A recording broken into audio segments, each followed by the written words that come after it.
And thank you all for coming. Obviously, these are very, very serious issues. And unfortunately, I think that our perspectives have been muted. We haven't seen the big picture for a long time. I say we, just not us, but society in general. And I believe that it goes back a number of centuries with the beginning of Western liberalism to really begin to characterize the dilemma that we're in right now. And that dilemma came with the, as Ben was talking about, privatization of the commons, or the enclosure of commons. And it used to be that we all had common areas. But these areas weren't just land, or forests, or rivers and streams. They weren't only natural property.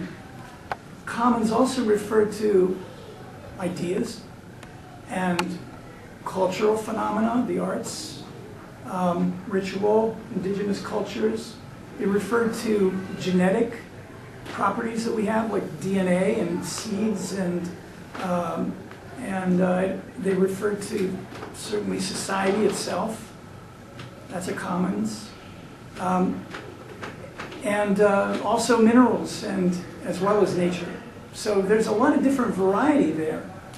So we can't only talk about the commons as a territory. It is also more than that. When Harvard University can patent an element, which it's done, one of the elements that they discovered, they patented it, it lets us think that that's not necessarily a territory, that's something broader than that. So privatization has extended from territories into all kinds of different structures. But what we've inherited is a set of laws that have grown up pertinent to territories. And we've extrapolated that into all these other kinds of commons that we share. And we haven't really caught up, most of us, with the fact that this has all been happening. I mean, we see it, we see the individual cases, we say, oh, that's really a shame, that shouldn't be happening. And some of us actually get involved in single issues to protest these things and to understand them better and to raise awareness around these single issues. Commons movement has been linking up all these issues and saying, what do these different things have in common? What is this, the actual fundamental things that link these together? And that's why we go back a few centuries and we say, look, it's because we had this kind of idea about enclosing private property to exclude other people, as Ben had said, to keep people out from my rights to own that particular piece of property. So it comes down to private and also to ownership, the idea that I can claim something. And as a result of that, we have two different perspectives. We have the perspective of the law and the state. We have the perspective of economics, because they're both involved in this prospect of ownership of a particular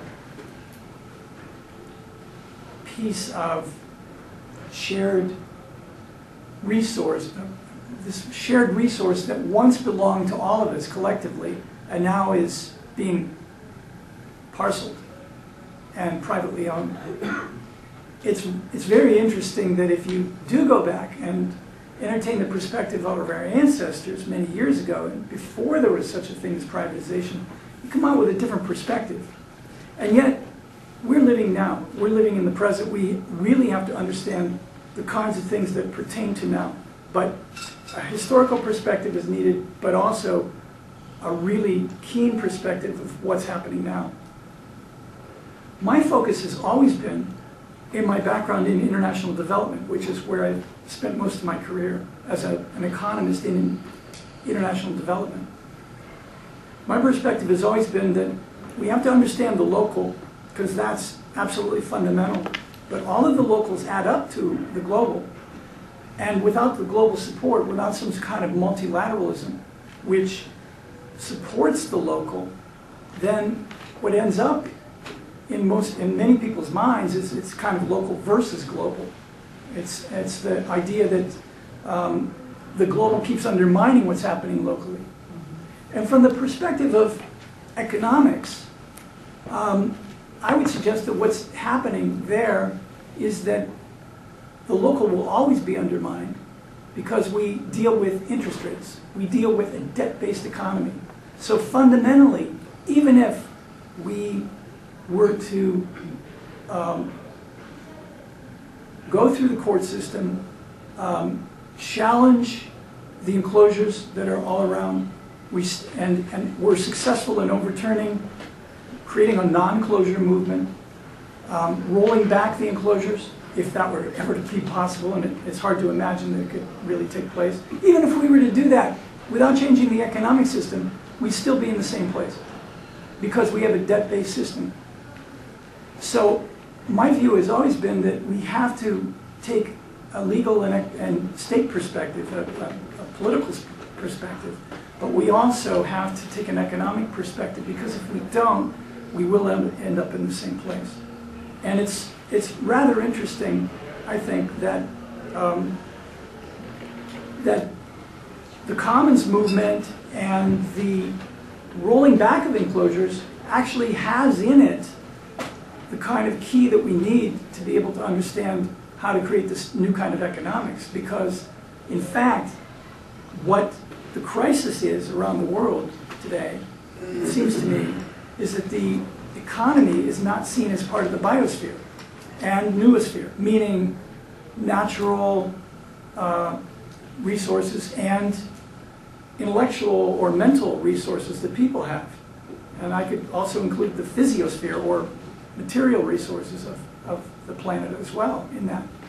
In other words, the market-based solutions that we have today are always an idea that as long as we would get the prices right, then if your gasoline was expensive enough, for example, to